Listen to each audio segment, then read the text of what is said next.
Selling a property you own in India should be a great moment, right? A real financial win. But for so many non-resident Indians, or NRIs, it turns into this nasty shock. I mean, you found a buyer, you've agreed on a price, and then bam, a huge chunk of your money is held back by the tax department. And we're not talking about a piece of your profit, we're talking about a slice of the entire sale price. So in this quick guide, we're going to break down exactly why this happens, and more importantly, how you can totally avoid it. So let's just paint the picture, okay? You're an NRI. You're selling your property back in India. You'd think the process would be pretty straightforward. Yeah, you get your money, you pay a little tax on whatever profit you made, and you're done. But what if I told you the government could withhold a huge piece of the entire sale price before a single rupee even hits your account? Let's take a look at just how big that piece can be. Okay, here it is. This is the number that causes all the trouble. Up to 14.95%. If you're selling a property for over 1 crore rupees, your buyer is legally required to deduct this much as tax deducted at source, or TDS. Whoa, hold on. You're saying almost 15% of the total sale price? Not the profit. That's the part that gets everybody. It is a withholding tax on the entire sale amount. So just think about it. On a 2 crore sale, that's nearly 30 lakh rupees held back right from the get-go. That just seems incredibly high. Is it the same for someone living in India? Not even close. And this is where it really starts to feel unfair. A resident Indian selling the exact same property, they'd only have 1% withheld.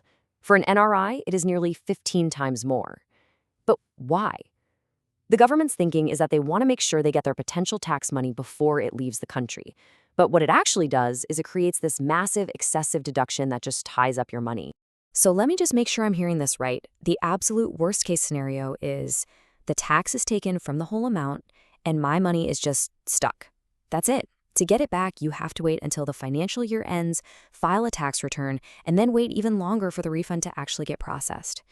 I mean, a delay like that could completely mess up your financial plans. But here's the good news. There is a way to stop this from happening.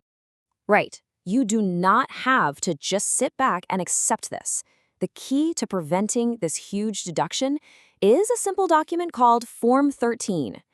Okay, so what is this thing? Think of Form 13 as your single most powerful tool for protecting your money in this situation. Let's dig into what it actually does. Form 13 is basically a formal request you make directly to the income tax assessing officer. You're essentially presenting your case, showing them the calculation of your actual profit, your capital gains, so you're just showing them what you really owe in tax. Exactly.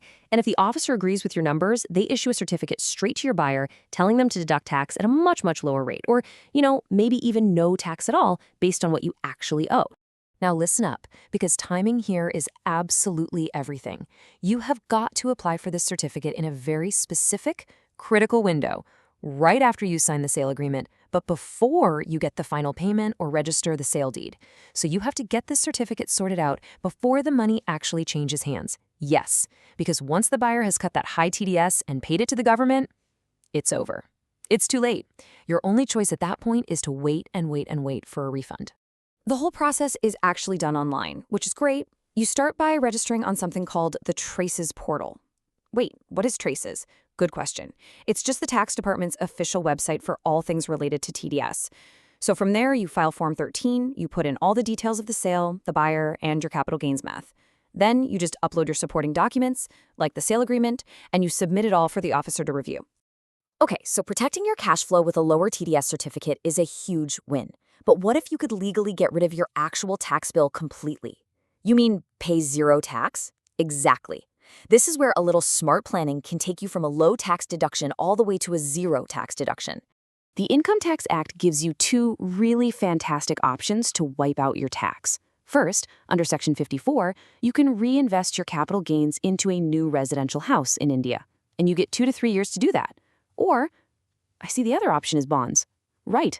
Under Section 54 EC, you can invest those gains, up to 50 lakhs, into government-backed infrastructure bonds. And you have to do that within 6 months. As you can see, each one has its own rules, timelines, and limits. So let me just get this straight. If I take the profit from my sale and I just reinvest it using one of these rules, I might not have to pay any tax on it at all. That is the incredible power of these sections of the law. And you know what the best part is? You can declare that you plan to do this right there in your Form 1-3 application. And that leads us to the ultimate prize, a nil TDS certificate. When you show the tax officer in your Form 13 application that you are planning to fully reinvest your gains, they can issue a certificate that tells your buyer to deduct zero tax. Wow! So I could get the entire sale amount right into my bank account with no money blocked at all? That's a total game changer. It really is. So let's just pull this all together. To avoid that whole NRI property sale shock, all you need to do is follow a really clear, proactive plan. Okay, let's recap. What are the most important steps? It really just boils down to 3 essential things. First, plan way ahead. Calculate your estimated profit before you even find a buyer. That way you know what numbers you're working with from day 1. Second, you have to act fast. The absolute moment you sign that sale agreement, get that Form 13 filed. And third, reinvest strategically. Declare your plan to use either Section 54 or 54 EC right in your application so you can aim for that zero TDS certificate. So the bottom line is this: selling your property as an NRI does not have to be a financial nightmare. Right. It's really all about being proactive instead of reactive. Exactly. By just understanding the rules and using Form 13 before the sale closes, you can make sure the whole process is smooth and, most importantly, that you keep the capital that you've earned. Thanks so much for tuning in.